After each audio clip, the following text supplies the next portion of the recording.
Undani wa ushahidi uliomtia hatiani mama na mwanae na kuhukumiwa kifo kwa kumuua mwanae wa kike kisa mali. Mahakama Kuu ya Tanzania masjala ndogo ya Dar es Salaam iliyoketi mahakama ya hakimu mkazi Kisutu iliwahukumu kunyongwa hadi kufa mama na mtoto wake wa kiume baada ya kukutwa na hatia ya kumuua mtu aitwaye Beatrice Magombola ambaye ni mtoto aliyekuwa mume wa mama huyo, yani mtoto wake wa kambo. Kisa kikielezwa ni tamaa ya kupata mali. Hukumu hiyo ilitolewa na hakimu mkazi mkuu aliyepewa mamlaka Bi Mary Mrio, ambapo aliwataja waliohukumiwa kuwa ni Sofia Mwenda na mwanae wa kiume aitwaye Alfonsi Magombola, ambapo imeelezwa mahakamani kuwa walitenda mauaji hayo kwa kutumia kisu tarehe 1 Desemba mwaka 2020 maeneo ya Kijichi, Temeke, jijini Dar es Salaam. Awali hakimu Mrio alisema ushahidi uliotumika kuwatia hatiani washtakiwa ni wa kimazingira, ambapo jamhuri ilionyesha kwamba mwili wa marehemu uliokotwa eneo la Zinga, wilaya ya Bagamoyo, ambapo ulichunguzwa na ukazikwa na halmashauri ya Bagamoyo, ambapo katika mahojiano ya awali washtakiwa walikiri kutenda kosa hilo. Je, ni mazingira na ushahidi gani hasa uliowatia hatiani mama na mwanae? Tunakuletea undani wake hatua kwa hatua, jinsi walivyotekeleza mauaji hayo, jinsi walivyoficha, jinsi walivyogunduliwa na jinsi walivyokamatwa na kufikishwa mahakamani na hatimaye kunyongwa hadi kufa. Hii ni Global TV.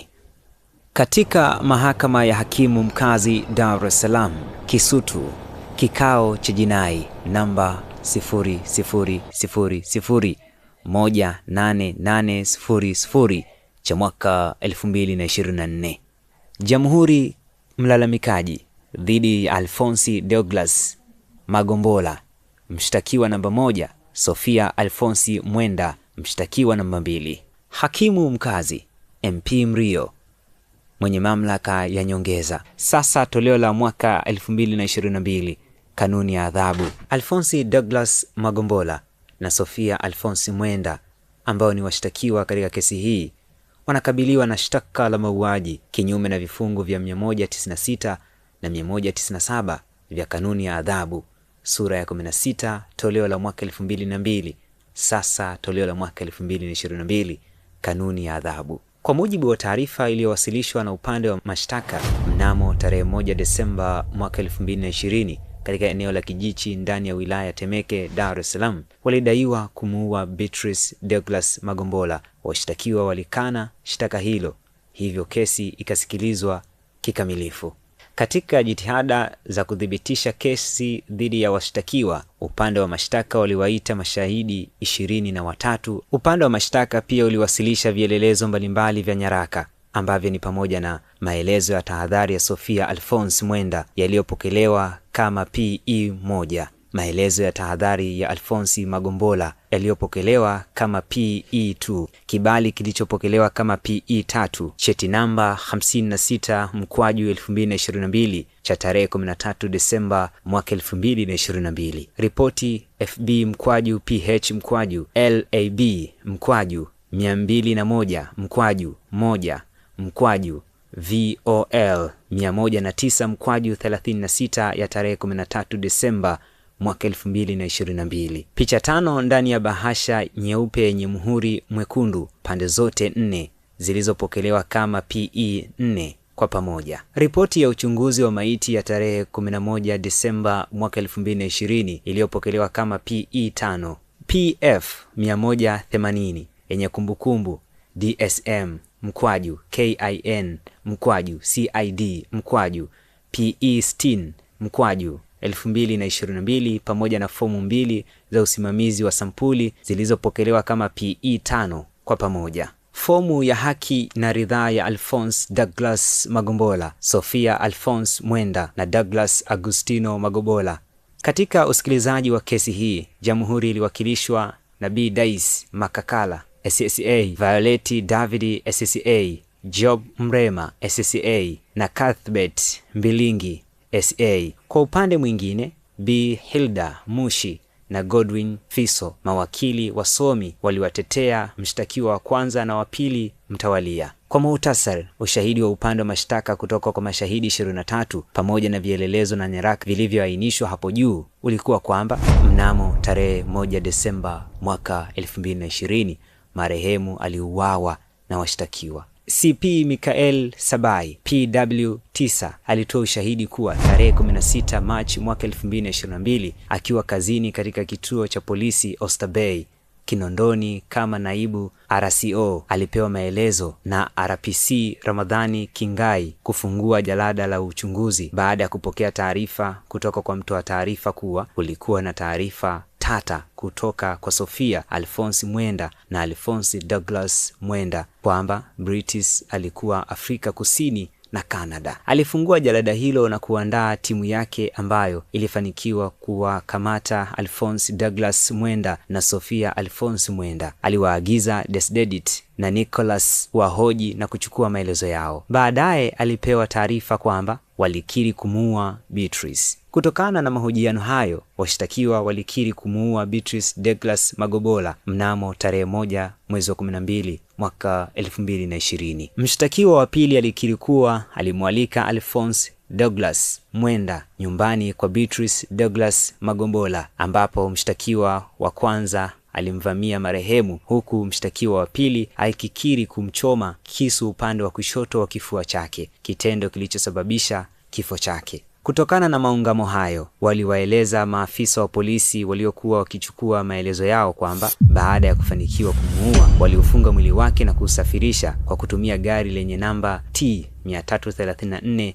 DTZ ambalo lilikuwa mali ya marehemu, na wakafanikiwa kuutupa mwili huo katika eneo la Zinga ndani ya wilaya ya Bagamoyo. Ilielezwa kuwa wakati wa mahojiano, mshtakiwa wa kwanza alikubali kuwaongoza hadi Nzinga, Bagamoyo, ili kuonyesha eneo alilodai kutupa mwili wa marehemu. Ilielezwa kuwa huko Bagamoyo walikutana na timu ya polisi pamoja na mgambo PW6 ambaye alieleza namna alivyoona mwili wa mwanamke ukiwa umetupwa eneo la Nzinga kwa Awadhi. Aliwajulisha polisi akiwemo Yohana, Filipo na wengine ambao walichukua mwili huo na kuupeleka hospitalini. PW12 Dr.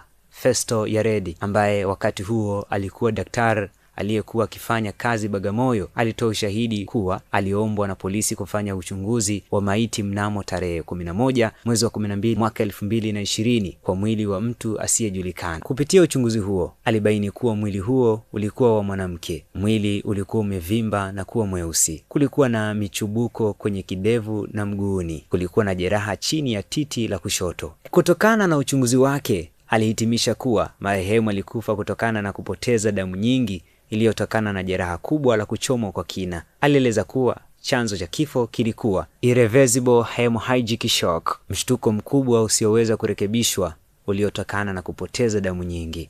G2311 D/SGT Filipo naye alitoa ushahidi kuwa alikuwa mpiga picha mtaalamu ambaye alipewa jukumu la kupiga picha za mwili wa marehemu. Alipokuwa akipiga picha, aliona jeraha kubwa chini ya titi la kushoto karibu na tumbo na mbavu. Mwili ulikuwa na majeraha kwenye kidevu, mkono na mguu. Aliwasilisha picha hizo kama vielelezo. PW11 J2225 FC Norbert alitoa ushahidi kuwa alikuwa akifanya kazi katika kitengo cha uchunguzi wa kisayansi makao makuu ya polisi Dar es Salaam. Alieleza kuwa alipokea barua pamoja na picha kwa ajili ya uchunguzi. Baada ya uchunguzi wa kitaalamu, alibaini kuwa picha hizo zilikuwa halisi, hazikuwa zimehaririwa. Inspekta msaidizi James John Nyasi alitoa ushahidi kuhusu namna alivyopewa jukumu la kuongoza kikosi kazi cha uchunguzi. Alimhoji mshtakiwa wa kwanza ambaye aliwaongoza hadi Nzinga kwa Awadhi. Huko walimkuta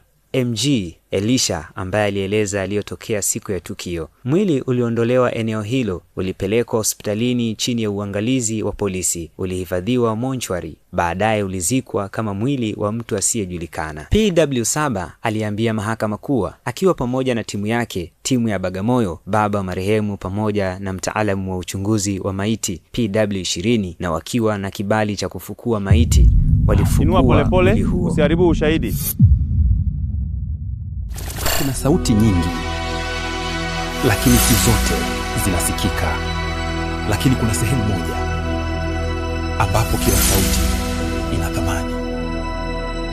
Hapo ndipo ilipo Global TV, sauti ya wanyonge, mtetezi wa wasio na pa kusemea. Global TV ni YouTube channel inayopendwa na watu wengi. Una biashara? Chagua platform yenye watu halisi. Tangaza kupitia Global TV. Next level.